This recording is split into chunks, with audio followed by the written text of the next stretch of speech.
A gentle introduction to South Indian classical Carnatic music, Part 1 of 4 by Ramesh Mahadevan. Acknowledgements. I owe a tremendous amount of gratitude to my music teachers, Professor T.R. Subramaniam and Professor Prabhakara Verma, and to friends like Surya Prabha, Srikant Chari, and Professor R. Pichumani, University of Connecticut, for teaching me the fundamentals. A big thanks to Ilayaraja, no I don't know him personally, for many wonderful Carnatic music based film songs which presented an entirely different angle to Carnatic music.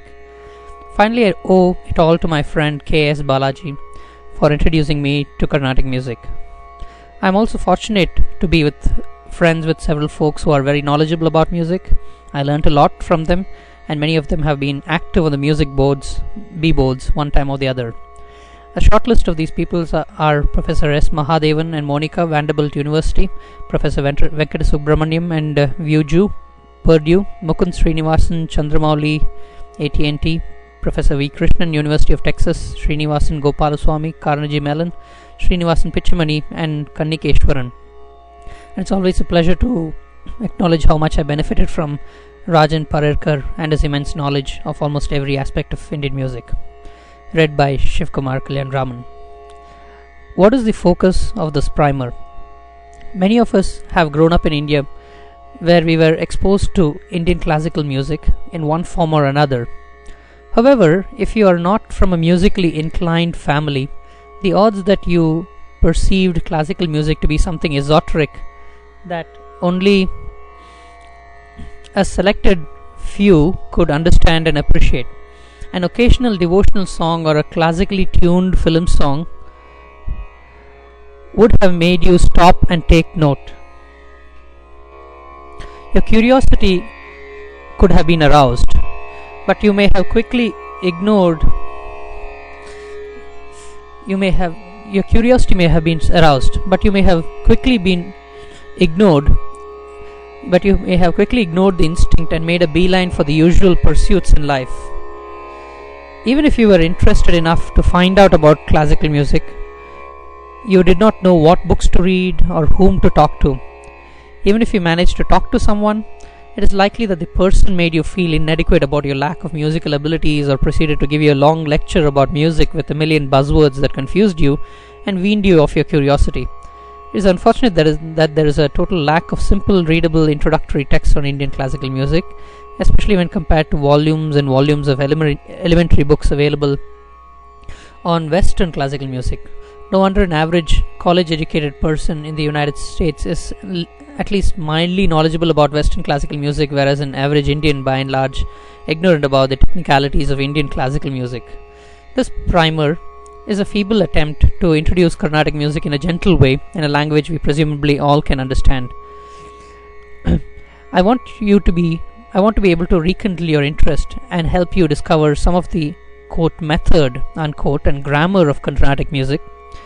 Even though these notes are aimed at introducing Carnatic music, a lot of what I have to say will also apply to Hindustani classical music. This primer is obviously not meant for experts. I have intentionally kept this text simple. The idea is to introduce the richness of Carnatic music and not to write an encyclopedia. Some of what I will be saying may not be entirely accurate, but the simplicity is more important than the dictionary definition of terms. This primer is only intended to get you started, and once you are on your own, there are many texts you can refer to for all kinds of information. These notes are also not meant to be complete, because I will be using only a minimum of technical terms. I won't even attempt to discuss the Vadi, Vivadi, Samvadi kind of technicalities and lose my readers. So, let's get started. Sound and music. Music is an extremely subjective oral experience. Some sounds are perceived by us as pleasant and some as unpleasant. What is considered pleasant or unpleasant can be quite personal, based upon our specific culture, exposure to particular kinds of music, and perhaps even what our parents told us. A song could be a major hit in one country and could be completely disliked and ignored in some other country. Our musical tastes are indeed developed. As we grow up and discover music from other cultures or newer musical styles, our tastes too change. Sometimes we even discover a pleasant piece of music purely by accident because it simply happened to resonate with our inner sensibilities. Oh, nothing like self discovery. So, how do we make sense of sound and music? Let us try to answer this by examining some simple concepts first. Our high school physics tells us that sound has several features such as pitch, intensity, quality, and duration. The pitch is just the frequency of the sound vibration given in hertz or cycles. The musical term for frequency is tone. The audible frequency range extends from 25 Hz to around 8 or 10,000 Hz, although it depends entirely on the individual. Children can hear much higher frequencies.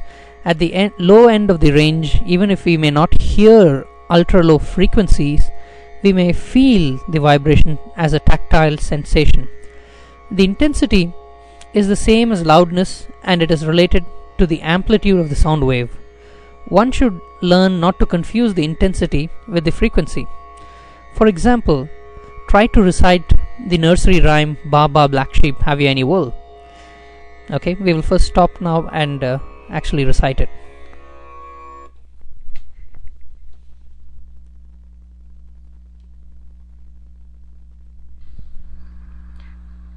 This is an illustration of the Baba Black Sheep and how it is discrete.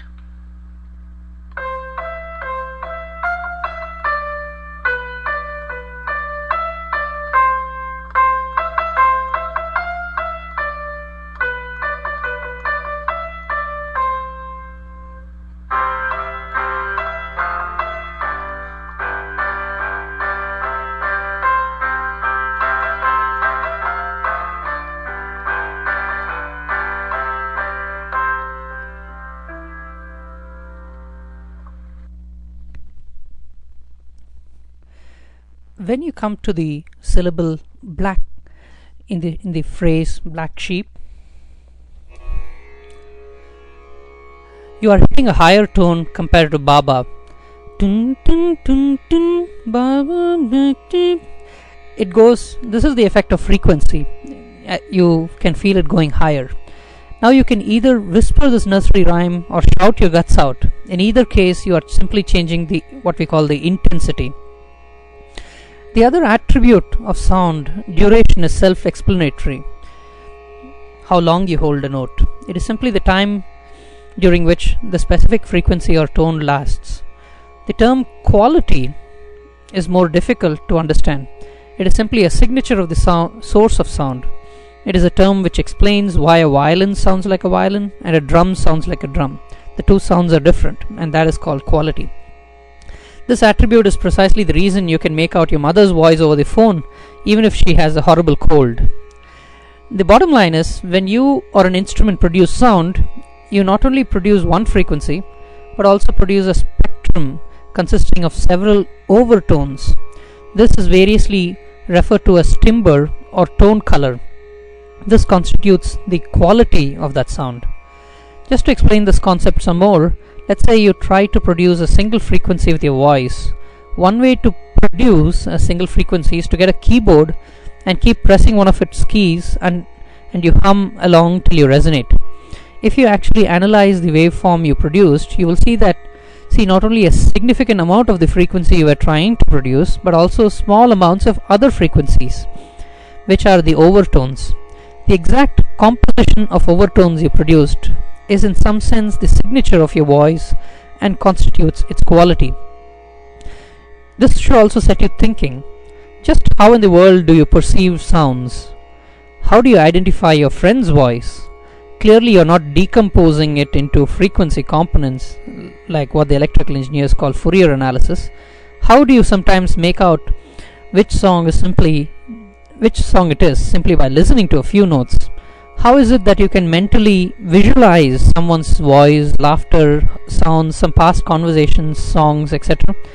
Basically, when you hear sounds and music, you are simply doing a pattern recognition against what you already know.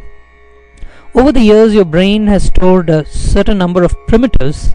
This list is a dynamic one, and primitives are added or lost as you grow older, and you have an intrinsic capability to match a freshly heard sound impulse to the basic database.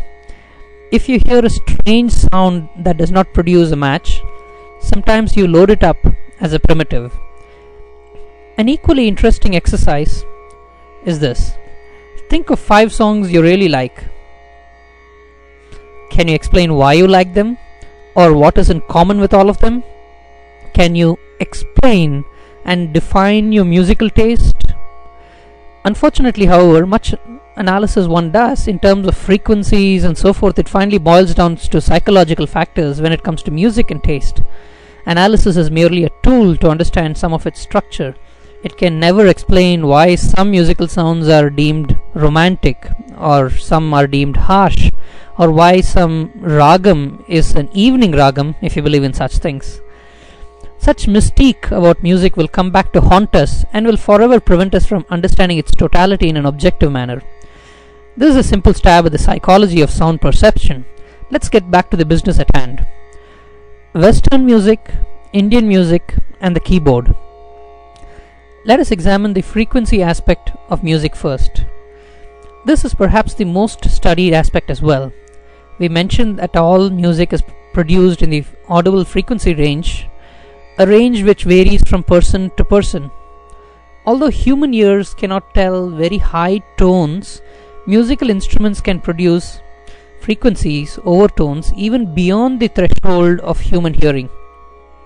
Music is sometimes described technically as, quote, tonal or chromatic. Both terms simply mean that we use a whole spectrum of frequencies to produce music. The audible range is divided into octaves. An octave is really a frequency range from a frequency f1 to f2, such that f2, the second frequency, is twice that of f1 in terms of cycles or hertz, the unit of measurement. For some physiological reason, the human ear is logarithmic and is sensitive to frequency octaves.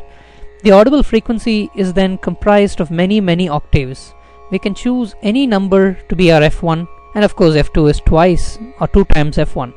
We can define an octave from 10 Hz to 20 Hz, or equally define one from 15 Hz to 30 Hz. Let's get a sense of what an octave is.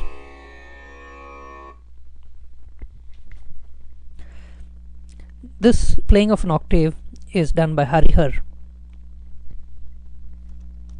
This is an illustration of the notes in the keyboard, starting with middle C. This is middle C. The next note is a black note to the right of C. It's called C sharp in the Western notation system. And Re or Sadharana Rishabham in the Carnatic music. The next one is a white key. It's called D. The next key is D sharp. Next one is E. Next key is F. One thing to note here is that there is no difference between E and F. Good. I said no difference between. Oh, that's fine.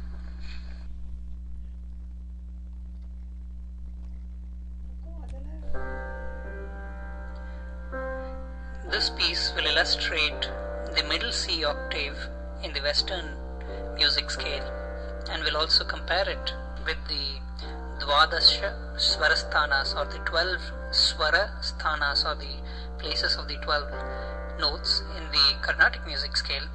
And we will also illustrate the Shodasa or 16 Swarasthanas, where there are 4 extra notes which are just varieties of existing notes, which are just given a different name.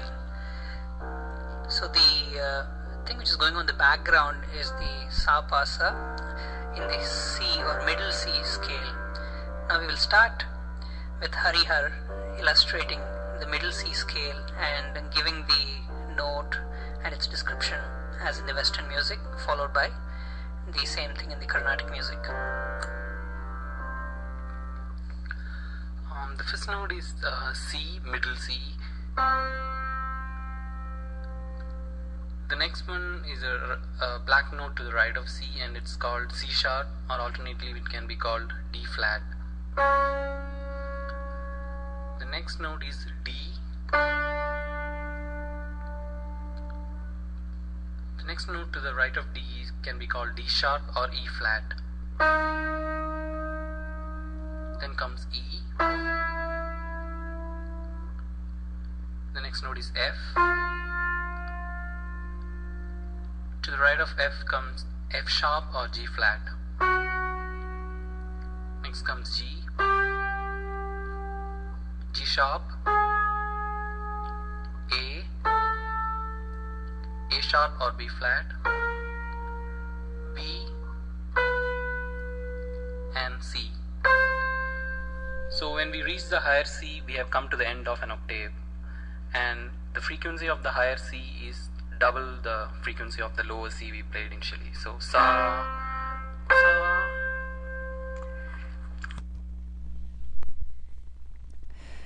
So that was an illustration of the ideas of an octave, and especially with the illustration of the C scale or the middle C scale. So as we went from the lower sa, which was the frequency F1, to the higher sa, the frequency F2, there was a doubling of the frequency. In terms of sound production, a typical human voice can produce several frequencies, although it is usually limited to about 3 or 4 octaves. Even if you have a drum-like, groggy morning voice at the low end of the range and a shrill, ear-piercing shriek at the high end, only the exceptionally gifted people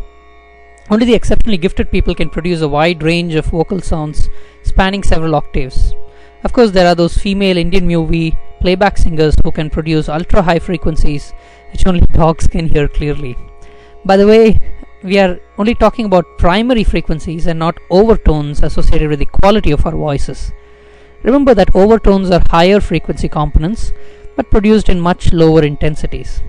A piano or a keyboard is a typical Western musical instrument. All we see is a bunch of keys, some in black and some in white. However, upon a closer look, we see that there is a periodicity as we go from the left of the keyboard to the right, and here I'm assuming you know how to sit in front of the keyboard. The keys produce higher and higher frequencies. In fact, the key frequencies are arranged in such a manner that they are in a geometric series. That is, the frequency between any key and the key immediately to the left, irrespective of the color of the key, is a constant. The constant being equal to the 12th root or 2 or 1.059. For example, typically there's a white key in the keyboard set to 240 Hz, and then the adjacent key to the right, black one as a matter of fact, is set to 240 multiplied by 1.059 or 254 Hz. By the specific choice of this ratio, 12th root of 2, we find that by the time we have reached the 13th key, we have doubled our frequency and thus spanned a whole octave. In fact, if you look at the keyboard, you see that the key pattern repeats every 12 keys. If you choose the white key at 240 Hz and the 13th key to be 480 Hz, and your octave ranged from 240 to 480 Hz, equally well you could have started counting from the black key at 254 Hz, and 12 keys later you would have hit a note that spanned an octave, except that this time your octave ranged from 254 to 508 Hz. This division of the octave into 12 tones, which have a specific ratio between the adjacent keys, the ratio equaling 1.059, is peculiar to Western music. This geometric arrangement of frequencies of the keys in an octave is called an equally tempered arrangement, and besides the keyboard, most Western musical instruments are also tuned to such an arrangement. Even though there is a degree of freedom about what you want to be at the range of the octave, whether it's from 240 to 480 or 254 to 508, the Western music defines a standard octave called the middle octave, and also called the middle C octave. It's also called the middle key scale, and this was what we heard Harihar playing a few minutes ago. That starts from the white key set to 240 Hz. The entire octave, the 12 key pattern that is shown in the figure, which you can read in the textual portion if you'd like. On the keyboard, this octave is located somewhere near the middle. Once you have figured where this octave is, you can quickly identify the first key of this octave set to 240 Hz, and because we know the ratio of the key frequencies, now we can pretty much compute the frequency generated by any key because it's related to the first key. You will also notice that the keyboard has about 3 to 4 octaves between 36 to 48 keys, depending upon how much you paid for it. The upper octave starting from 480 Hz is the upper C octave, and the lower octave starting at 120 Hz is the lower C octave. From table 1 given below, which you can see in the text, which you can download from the web page, we notice that the keys in the octave have labels for identification. Of the white keys, and there are 7 of them in an octave, the first one is called C, hence the term middle C octave, and then we progress alphabetically to G and get back to A and B, in which the present octave ends and the C key of the next octave begins. The same labeling system is repeated for the keys in the other octave as well. If you notice, the 5 black keys have ambiguous labels because each one of them has 2 labels. The first black key, for example, is called C sharp or D flat. It is obvious that sharpening essentially is a technical term for being 1 key higher, and similarly flattening is 1 key lower in frequency than the white key in the prefix. The labels, frequencies of all the 12 keys in the middle C octaves are provided in a table. Now let's continue listening to the musical illustration, where we'll also compare this to how it sounds in the Carnatic music scale.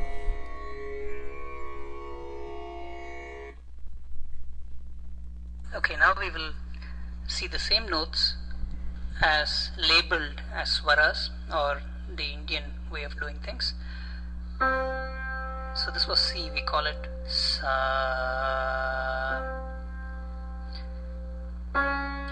So this is the next note, which is called the Sadharana Rishabam. Shuddha Rishabam. It's called Re, Sa, Re. Next note. Sa, Re. So this is the Chatushruti Rishabam. Now this note is called the Sadharana Gandharam. Sa, Ga.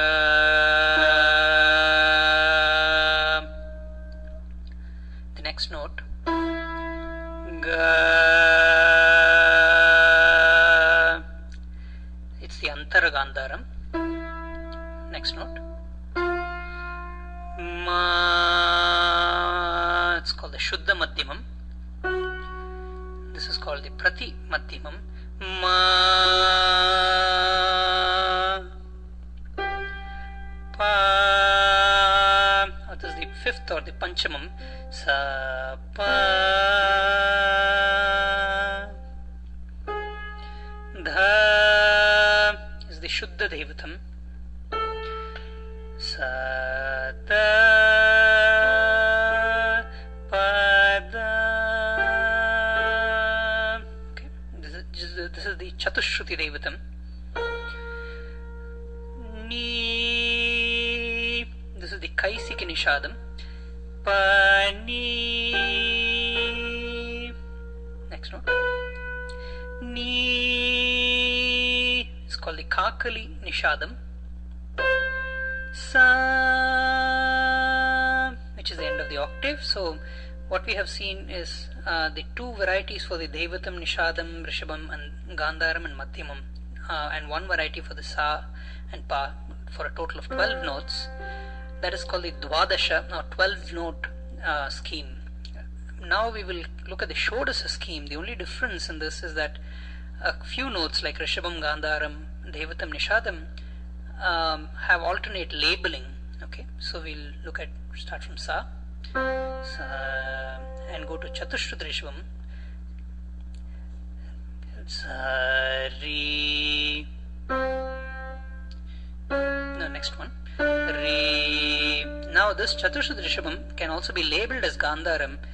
Sa, Ga. Actually the way it is sung is Sa, Re, Ga. Ga, Ma, Za, Re, Ga, Ma, Ga, Re, Za, Ma, Ga, Re, Za. Okay, so you see that even though it is the Chatushruti Rishabam, it's called a different Gandharam. It's called a Shuddha Gandharam in that case. Okay, now what we do is the Sadharana Gandharam. can also be called as Rishabam. So this is called Shat Shruti Rishabam. Shat Shruti Rishabam. Sa Ga. Instead of calling that Ga, we call it Ri. Sa Ri. Okay, so this occurs in ragams like Nate, where we do Sa Ri Ga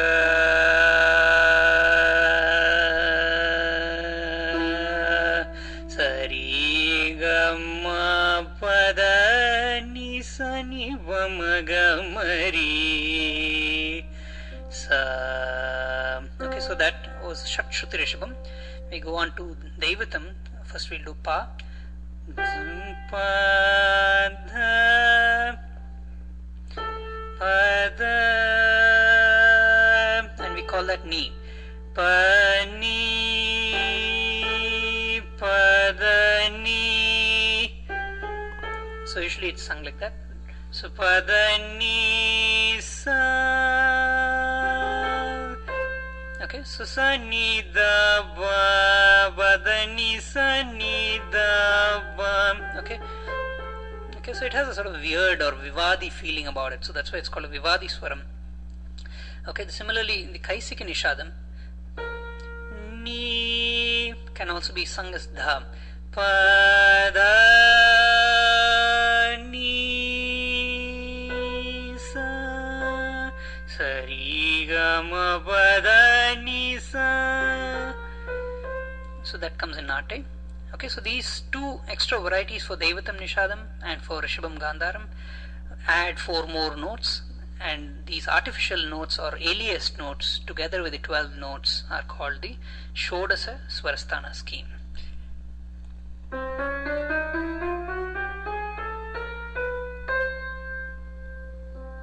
That's the end of this module. So we get back to the main discussion. So what we saw right now was an illustration of the arrangement of keys in a keyboard, which within an octave, the 12 notes which in the Carnatic music are called Dwadasha Swarasthana scheme, or Swara means note, Sthana means position, and then essentially we aliased for 2 notes, the Rishabam Gandharam, the Daivatam Nishadam, to 2 other notes, and therefore we had a Shodasa or 16 note scheme, which was just a division of the octave into notes. Okay, and the reason that is important is because most ragams are specified in terms of these notes, and ragam is a combination of one Rishabam, one Gandharam, and so on and so forth. And that makes the ragam, and then when the ragam shape or scheme comes out, you add gamakams and other things to it. Okay, we'll look at this a little more later. Coming back to the text, so here is a bizarre set of technical terms. By definition, each key is supposed to be a semitone or half tone apart from the adjacent key. Thus, keys which are second nearest neighbors are considered a whole tone apart. Note that the sense in which we use the word tone here is quite different from our earlier usage of it to mean frequency. So tone here, or semitone, refers to a difference between the keys, or the difference in frequencies between the keys. For example, the white key, C key, and the first black key, C sharp, are a semitone apart. And this is what was illustrated. Sa Ri, that is a semitone difference, and Sa Ri, that is a tone difference. That is the difference between C and D, type whole tone difference. Yet another aside, all keyboards are not necessarily tuned to the middle C key, which is set at 240 Hz. You can build keyboards which have a difference reference point. Fixing the middle A to a particular frequency like 440 Hz is a common alternative. So you can play with the keys and produce music. The keys and the tones they produce are the basic building blocks of music. Whether it's Carnatic or whether it's harmony based Western music or whether it's Hindustani. You can even press the same key twice or stay in a key for an extended period of time. You will also notice that although some melodies are pleasant to the senses, some other sequences are not. A melody is a sequence of notes. If it is the very first time you are tinkering with a keyboard, the odds are that whatever melody you produce, the sounds musical to you are of course extremely unpleasant to the others around you. If you increase the volume on the electric keyboard, you are changing the intensity. If you choose different instruments the modern keyboards simulate, you are then changing the quality. Basically, you know now how to manipulate the essentials of music, namely the pitch, intensity, duration, and quality, just by playing with a keyboard. Having said all this, we should also realize that there is nothing inherently scientific or sacred about the equally tempered 12 key per octave Western music system, where an arbitrarily set point is created at 240 Hz. There are also other alternative systems and creative musicians who are always experimenting with unconventional systems. In music, it is cool to break tradition. For example, there is no need to have 12 keys in an octave. In fact, the traditional Indian music system over thousands of years is based upon a 22 key per octave scheme.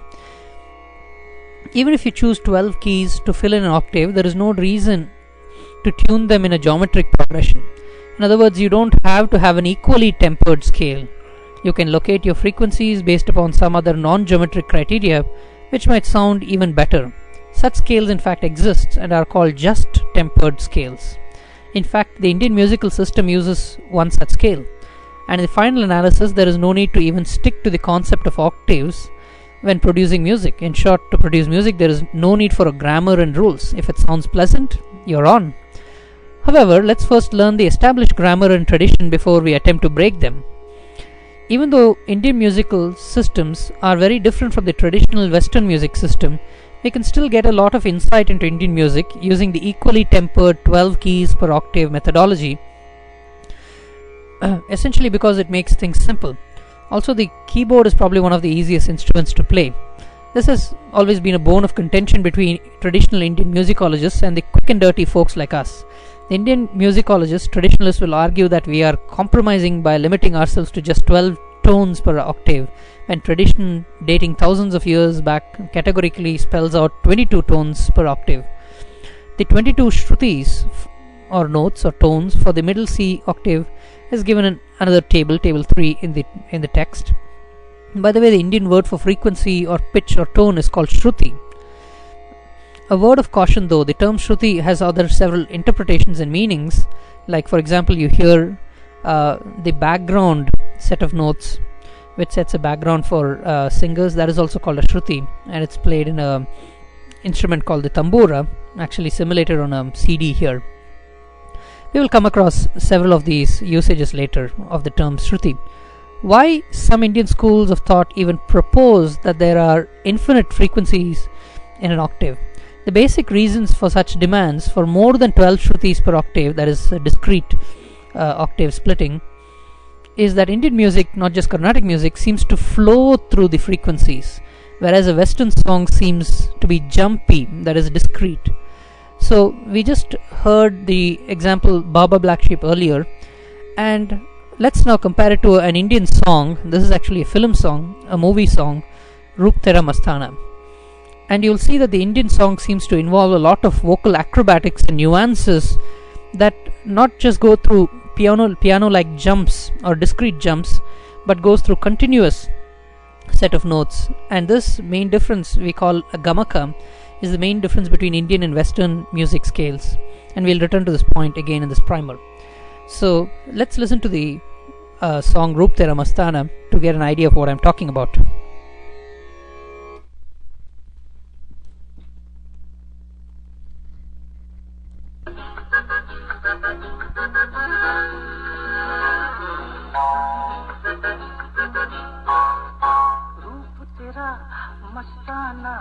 प्यार मेरा दीवाना रूप तेरा मस्ताना प्यार मेरा दीवाना भूल कोई हमसे ना हो जाए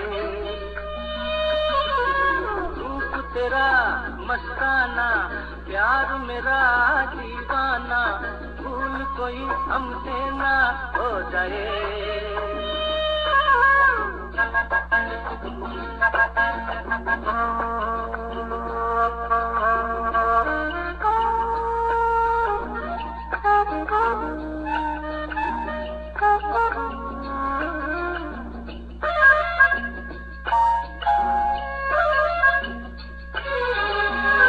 रात नशीली मस्त समा है, आज नशे में सारा जहां है।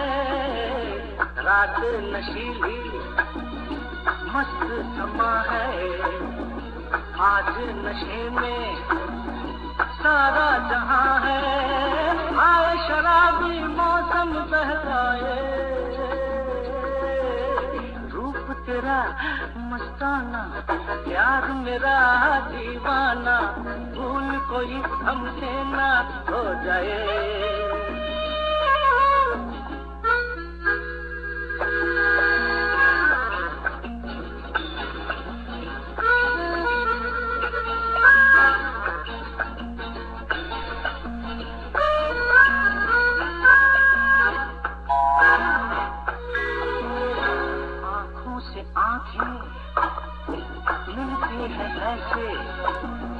बेचैन होके तूफान जैसे, आंखों से आंखें मिलती है ऐसे। बेचैन होके तूफान जैसे, मौज कोई साहिल से टकराए। रूप तेरा मस्ताना, प्यार मेरा दीवाना, भूल कोई हमसे ना हो जाए।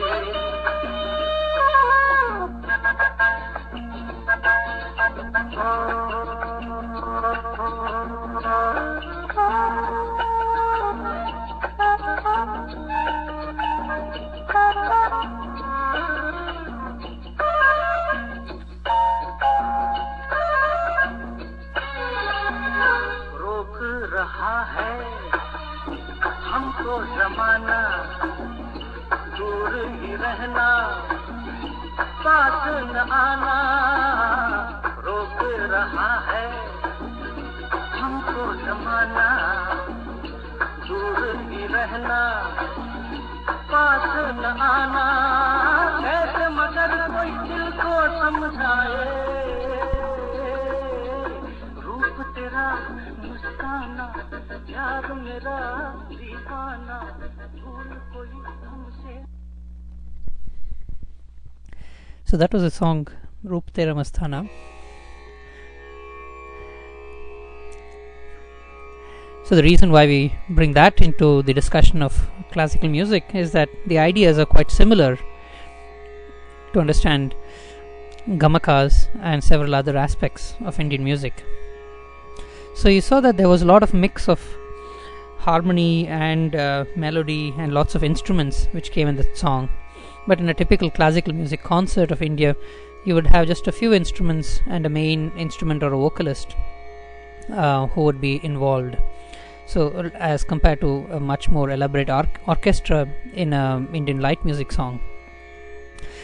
So we saw that the point we raised was in Indian melodies are more complex because you can go through a lot of nuances. So the tone, actually you just don't pick discrete tones in the octave but go through continuous tones. This is why Indian classical music cannot be played effectively on a 12 key per octave instrument like piano, because you will miss all those gamakas or nuances in between. Of course, several Western instruments have been adapted with a little modification here and there to play Indian classical music, like the violin, mandolin and guitar, for example. Some instruments have been simply used without modification, such as harmonium and its latest cousin, the keyboard. Indian music purists abhor such blatant use of Western equal-tempered instruments. Expert harmonium player Rajan Parirkar points out that just tempered harmoniums with 22 tones per octave, even over 50 tones per octaves, have been built by various people. Now let's come back to this basic difference between the Western and the Indian classical music system. We noted that in Indian music it is not enough to produce just 12 or even 22 tones in an octave. One ought to produce even the intermediate frequencies. These intermediate frequencies, which do not have any keys to produce them, are called microtones.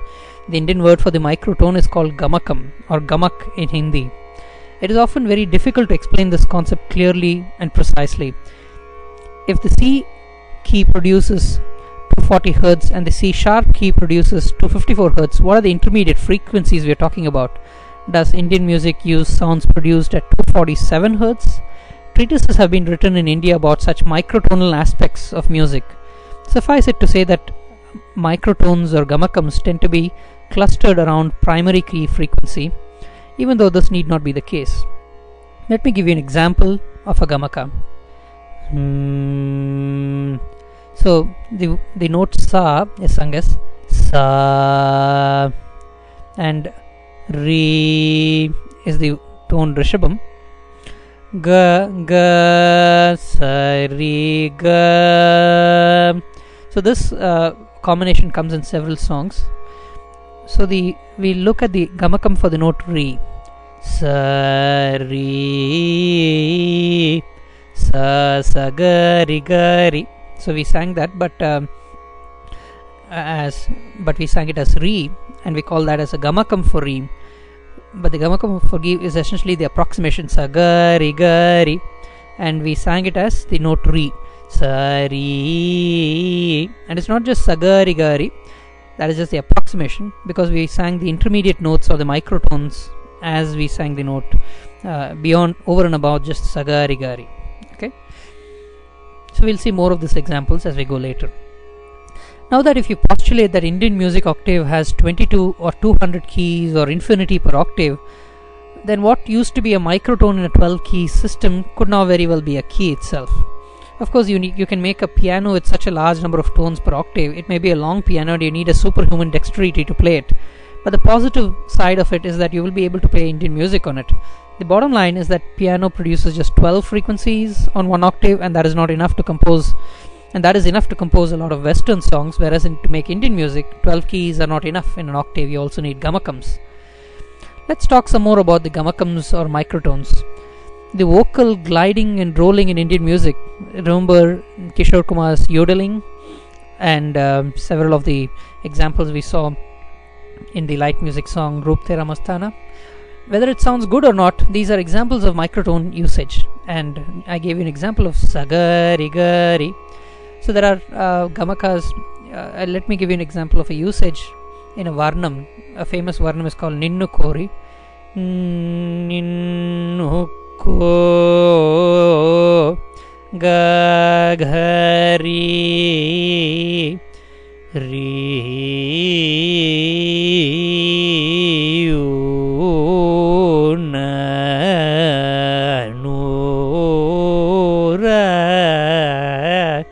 Even though it is a melody, that is a sequence of notes, the microtones add a lot of variety and color to the music. Okay, and as we saw, it is the intermediate notes between two notes, and also the word re. Even though we say re, we are actually singing gari, and we are sliding through the notes from ga to re in the particular order. Okay. So there are different gamaka rules for different ragams, which form the basis or more expanded building blocks for that ragam. And if you look at any class for Geetam or Varnam, which is available on the web page, you will see these illustrated in more greater detail. So in fact, the microtones add variety to Indian classical music, an extra dimension which adds color to this music and makes it much more attractive. From movie songs to folk music to classical music, the very heart of Indian music is this continuous flow or gliding to the continuum of frequencies or gamakam or microtonal excursions that add color, and it's the heart. Thus, it's often said that Indian music is melody based, but it should be emphasized that it's microtonal melody based. Since microtones are so important to Carnatic and Hindustani music, and very few instruments can produce all the frequencies in an octave, the best enunciation of Indian music is in vocal singing. Many instruments like violin, gotu vadyam called Chitraveena these days, and even the simple bamboo flute can produce a lot of gamakams or microtones, of course. Just to drag the concept a little further, some of you who have grown up in India may have developed a taste for Indian music, be it movie songs or highly classical songs. When you were exposed to Western rock and roll music, you may have been drawn towards numbers rich in gamakams. The Beatles, Simon and Garfunkel, etc. have produced many such pieces, rather than the rhythm-oriented heavy metal numbers. In the same breath, people say that the Western music is harmony based as opposed to melody based. This brings out yet another difference between the two systems. Harmony is produced when several instruments play different melodies or pieces simultaneously, like in an orchestra. Harmony is also produced when more than one tone is produced at the same time. In the Western music, harmony is an important element. So let's try to understand what this is, because orchestration and harmony are largely absent in the Indian classical music in its basic form, though people have tried out orchestration of Indian classical music time and again with limited success. Of course, it is quite often used in Indian light music forms. So let's take a look at that.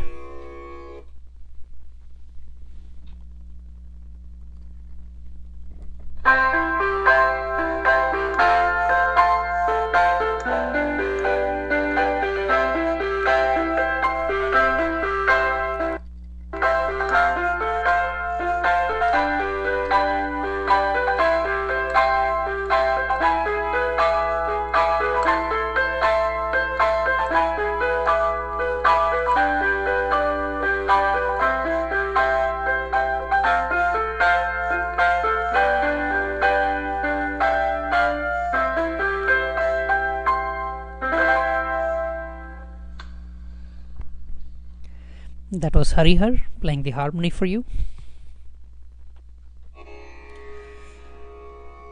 So compare how very different that is from a Carnatic music melody like Vatapi Ganapatim Bhajeham Vatapi Ganapatim Bhajeham Vatapi Ganapatim Bhajeham Vatapi Ganapatim Bhajeham. So that is the difference between melody, where it's a sequence of notes embellished with gamakas or microtones, versus an orchestration or harmony. When I sang the sequence of melodies, I used the background to set a backdrop of music or the tonal qualities for me, and that one is in the background is called the Shruti. Orchestration and harmony are absent in Indian classical music in the purest form. People have tried out the orchestration of Indian classical music time and again with limited success.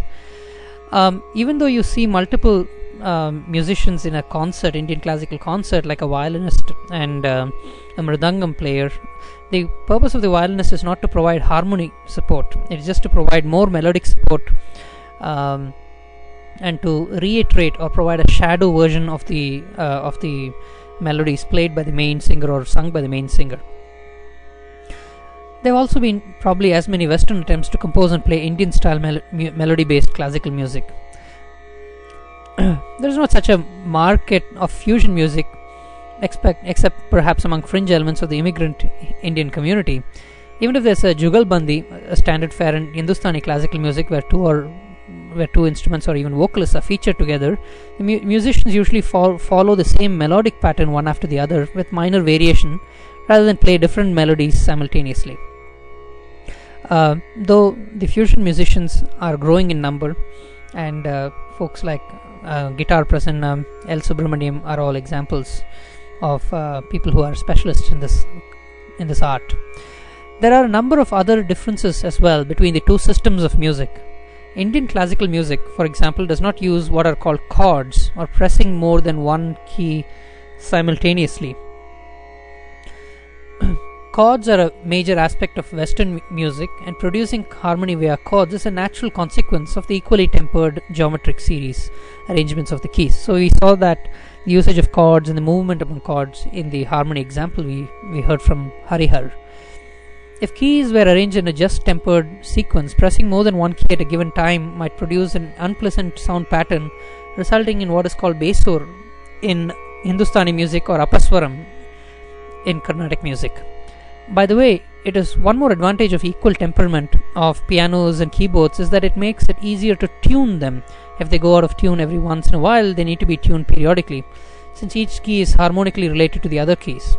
In case of a just tempered arrangement, since the key ratio between adjacent keys is not a constant, most keys will need to be tuned individually. Also absent is polyphony, where several instruments' melodies come and go asynchronously instead of at periodically predictable times. This is the difference between Indian and Western classical music. Also, the Western scales are standardized. The middle C octave ranges from 240 to 480 Hz. There is no reason to stick to these frequencies. In fact, in Indian music, you have the freedom to choose the frequency range of the octave from anywhere to twice anywhere. You can start at 230 Hz if you wish. Also, in Western classical music, most musicians have music notated on sheets of paper and read it when performing. Indian music is also always played by the ear rather than by reading. So, to give you an example, the background Shruti you're hearing is not the C scale, it is a little bit higher, called around the C sharp scales. And that I can view as the beginning or the basis of my octave. Sa Ni is a note below it, and I can say Sa. That is probably the 240 Hz location. Just to summarize, the essential differences between Indian classical music system and the Western music system are the Western keyboard is equally tempered and discrete, whereas the Indian keyboard should be just tempered. Only 12 keys per octave are used in the West, whereas the Indian music one needs to produce several intermediate microtones not represented by a conventional keyboard called gamakas. This is one of the major differences. And C, harmony, chords, polyphony are absent in the Indian classical music system. And in the Indian classical music system, there is no need to standardize an octave to begin at 240 Hz. You can pick any location which is convenient for the voice or the instrument. We have enunciated again and again that we need many microtones or gamakas to produce Indian music. Still, in this chapter, we are going to use a conventional Western keyboard to learn about Indian music. It's almost like the Indian music is an analog entity, and we are trying to quantize or digitize it into 12 keys, knowing fully well that we will have something akin to truncation or approximation errors. But before we begin, let us define one more term, the note. The note is a primitive element of a musical phrase. An analogy will be the concept of a syllable in a spoken word or a letter in a written word. For example, the nursery rhyme Baba Black Sheep, there are 4 notes, namely Baba, Black and Sheep. By curious coincidence, the line also has 4 syllables, and we have managed to make a note for each syllable. The concept of a note is so simple that even if you know nothing about music, you may be able to tell how many notes there are in a simple melodic pattern. On the other hand, consider Roop Tera Mastana Pyar Mera Deewana. When spoken, the word Roop has only 1 syllable. However, when sung, it is distorted to sung like Roopu and uses 2 notes. Similarly, when the singer goes Pyar Mera, he glides the end of the word Mera into several notes. The term note and tone are different, and make sure you understand it. So the note is the sahitya or the word which you sang, but the underlying tone is the music that is sung. Make sure you understand it. Okay, we'll just do a little bit of Roop Tera Mastana to re-emphasize this point.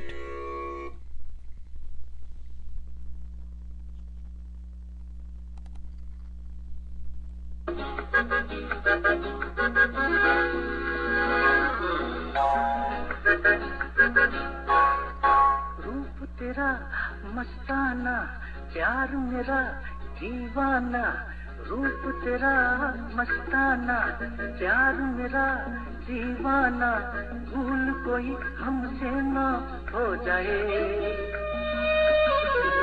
रूप तेरा मस्ताना प्यार मेरा दीवाना भूल कोई हमसे ना हो जाए.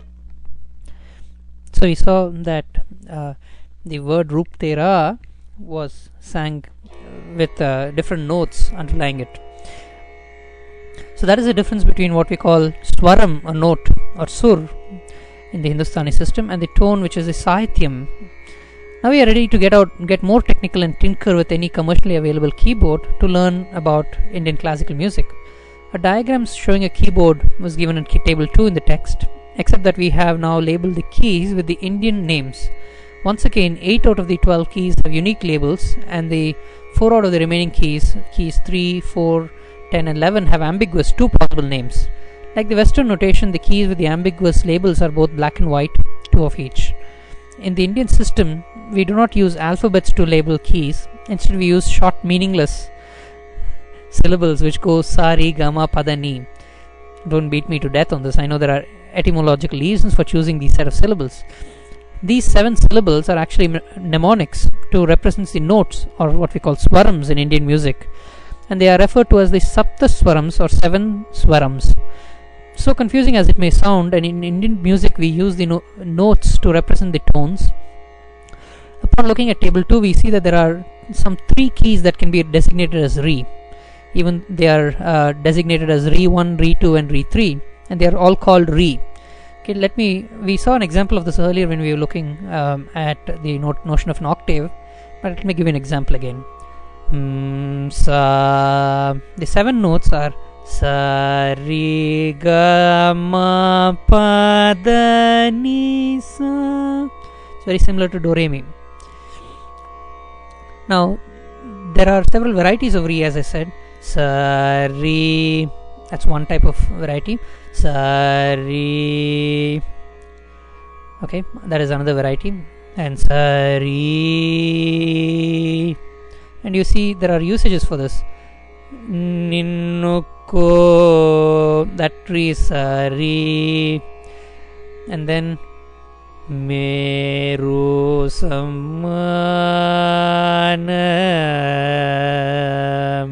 Gari, that re is the small re, and Re Sari Gama Pamagamari Swaminada Paripalaya Sumari. So all of these have a very different feel to it. And similarly, Ga has 3 varieties. The 2 actual note varieties and 1 aliased variety, as I mentioned earlier. Ga is the Antaragandharam. Ga is the Sadharanagadharam. Ga is the Chatushuddha Rishabham sung as Gandharam. Sari, Saga, Sari, Ga, Ma. Remember that? We did that. So similarly, there are varieties for Madhyamam. Ma, Ma, Pa, Da, Da, Pa, Da, Pa, Da, Ni, Sa. Those are 3 varieties for Nishadam. Ni, Ni, Ni. All these are varieties for Nishadam. Okay, these together form the Shodasha or 16 note scheme, while the Dwadasha is the actual 12 note base. And remember that the difference was that there was some aliased notes or some notes given different names in the Shodasha scheme or 16 note scheme. So we saw that there are 7 basic notes or swaras, also called the solfege notation, and there are sthanas or positions for these notes. That's why they're called swarasthanas. And Dwadasha means the 12 swarasthana scheme, note position scheme, and the Shodasha means 16 swarasthana or note position scheme. And the songs or ragas have building blocks made out of these swaras. Remember, even in the West, there is a solfege notation which goes as do, re, mi, so, etc. Basically, the solfege notation is a singleable set of syllables which helps us describe a musical melody. It will sound quite ridiculous to sing out words like C, C sharp, E sharp instead of do, fa, la when we hit the keyboard keys. An aside, the complete names for the Indian notation are as follows: Shadjam for sa, Rishabham for ri, Gandharam for ga, Madhyamam for ma, Panchamam for pa, Dhaivatam for da, and Nishadam for ni. This information is provided just so that you don't get too zapped when somebody uses these names. Even in the case of Indian music, we can extend our labeling of the keys to other octaves, such as the Western system. In the Indian music, the main octave is called Madhyasthai. The high octave above it is called Tarasthai. So, for example, Sa, Sa, Ri, Ga, Ma, Pa, Ma, Ga, Ma, Re. So the singer here is said to be singing in the Tarasthai or the higher sthai. And the octave below the Madhyasthai, remember, was Sa, Ri, Ga, Ma, Pa, Ma, Ga, Ma, Re. And Mandrasthai is the octave below it. Sa, Ni, Pa, pa ni. That's below the sthai. It's called mandra, or below, based on the way the mantras were chanted in the low frequencies in centuries past. In terms of notation, the keys in the higher octave are labeled with a dot on top of the notes. The keys in the mandrasthai are identified with dots below the solfege notes. This is just a notational convenience. Many good Indian musicians have voices spanning the entire 3 octaves. Although most Indian compositions use up just the complete madhyasthai and top half of the mandrasthai, only half an octave below, and the bottom half of the starasthai. You saw that I just sang Sari. That is just the top half of the tarasthai, and Sani Pa. You see, my voice is unable to go lower, whereas a good Indian musician would have the capability to go even lower than that in the mandrasthai and higher than that in the tarasthai. We also see that the 12 keys of the octave divide into 2 halves. The 4 keys which are designated as Riga are called the bottom tetrachord. In the Indian terminology, it's called Purvangam. Sarigama. That part is called the Purvangam. Padanisa is the higher 4 notes. This is the Ragam Natai. In the upper tetrachord, it's called Uttarangam. There is some kind of symmetry between the bottom and top tetrachords and key label assignments. Just when you thought you had seen enough of these buzzwords, here is one more.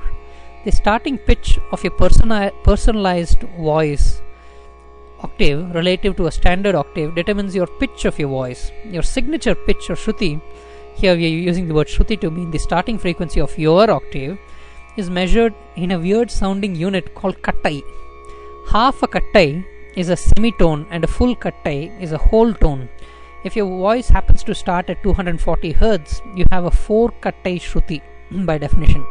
If your voice is very low pitched, you can have lower than the 4 kattai as in case of many males, and women and children are high pitched and can have higher than 4 or even 6 kattai shrutis, and their octave will start at frequencies higher than 240 Hz. An approximate Western equivalent of this is called register. In Indian classical music, the octaves are free floating, varying from person to person. The starting points are not pegged at 240 Hz. It is also common to abbreviate the 7 notes Sarigama Padanisa into the letters S, R, G, M, P, D, N. This is the kind of notation you will find in my webpage as I notate the songs, and I have used this to teach the classes, which you can find online if you look for Carnatic music class on Google or something like that. This is in the Carnatic music archive. The way to use this table is to realize that when you hit the first key of the octave, the C, you will sing out Sa. When you hit the first black key, C sharp, you will sing out Re. Sa, Re, Sa, Re. Okay? And the third key you will sing out Re or perhaps a Ga, depending upon the context or the Raga. More on this context a little bit later. So that is the end of the first part of the 4-part gentle intro to Carnatic music by Ramesh Mahadevan. It was read to you by Shiv Kumar Kalyan Raman, and thanks to Harihar for doing the keyboards for illustrating the Western music aspects.